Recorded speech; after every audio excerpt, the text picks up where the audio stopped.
Guys, ito meron tayo yung collector's edition na Killzone 3 Hellgas edition. So, mga collector's edition to ng PlayStation PS3. Yan. So, sold na to. Buksan natin yung loob. Check natin.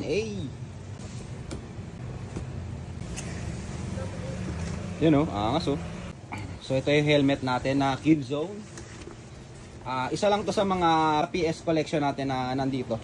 So, marami pa dyan. Ito, unang na-sold natin na PS collection, pang PlayStation collection, I mean. So, yan siya. Ganda. So, kinuha ni Bossing. Ganda. Diba? Angas oh. Ganda. Then, na-open to sa loob eh. May nakalagay yata sa loob. Tingnan natin ha. Ayun oh, may mga CD yata to na ano. CD. Tapos parang book yung isa. So ito may kasama siyang CD ng PS3. Then book. Check natin yung book. Yan oh, may mga picture sa loob. Diba? Angas talaga.